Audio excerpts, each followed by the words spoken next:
I was among the first citizens to petition the Supreme Court of India against the discriminatory nature of this fund, but the bench in its wisdom, while not dismissing my petition on merits, asked me to bring it up in Parliament. So here I am, moving from the corridors of judicial review to the Janta Ki Adalat. The government issued a circular on March 28, 2020, notifying that all contributions to the PM CARES Fund qualified as eligible CSR contributions under Item 8, Schedule 7 of the Companies Act. But it also disqualified contributions made to the state relief funds from being treated as valid CSR activities. But this was earlier expressly permissible under Schedule 7 of the Act of 2013. So unfair treatment of identical contributions to the PM CARES and to the state relief funds is against public interest, is against public policy. It completely disincentivizes corporate contributions which the state governments would otherwise have got.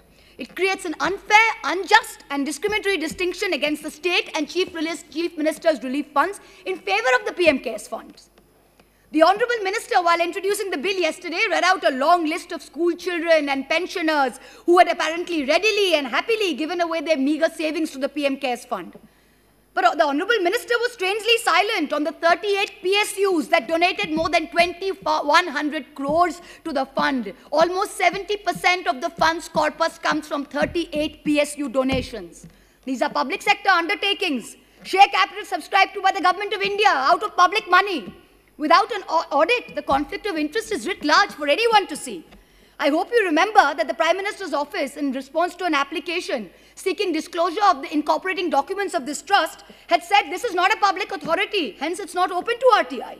But the very legislative intent behind Section 135 of the Companies Act was to encourage companies to use CSR funds for local welfare activities for local communities in areas of operation.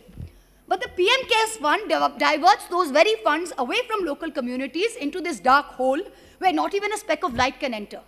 Coal India has committed 221 crores to a fund while it cannot contribute to the state relief funds of Bengal and Jharkhand, where it is 90% of its operations. ONGC has mentioned that it has offered funds from its CSR budget for the year, even though the allocation is not yet determined. Power Finance Corporation contributed 200 crores to the PM CARES Fund, even though its entire CSR allocation is only 150 crores. It's almost like the courtiers of the emperor competing with each other to give gifts to the emperor with public funds. If these improprieties were not enough, then please consider the massive donations made by Chinese companies. This is horrific. Xiaomi, a Chinese company accused of snooping on people, gave the fund 10 crores. TikTok, currently banned by this government only a few weeks ago, gave 30 crores. Huawei, banned around the world for its well-documented links to the Chinese army, gave 10 crores. Why did you take this money from our enemies? Why don't you return this tainted money? I'm sure no dying Indian would want to be on a ventilator paid for by enemy money at this time. Would they?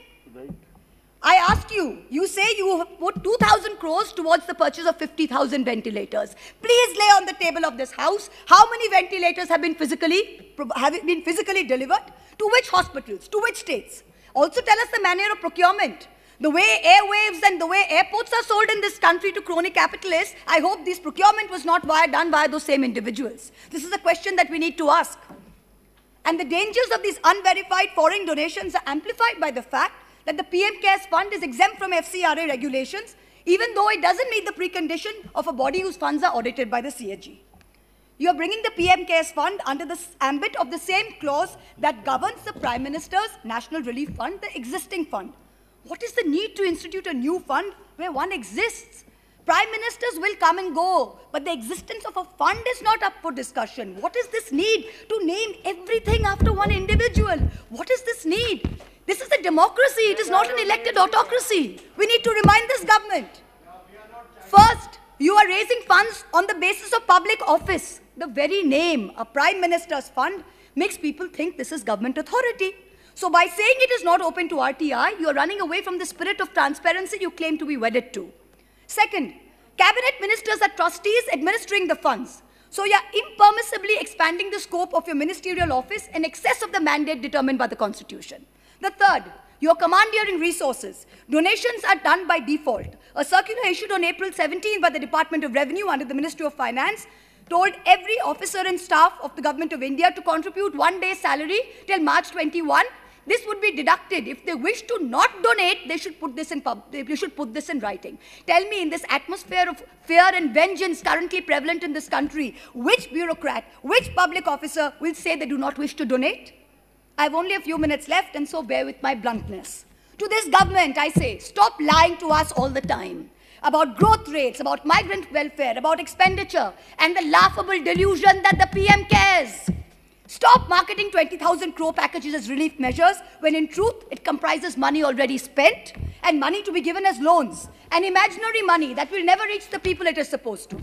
Stop cheating the state governments of their dues made through a constitutional promise. Stop wasting funds on vanity projects when the state governments who actually make a difference are deprived time and again.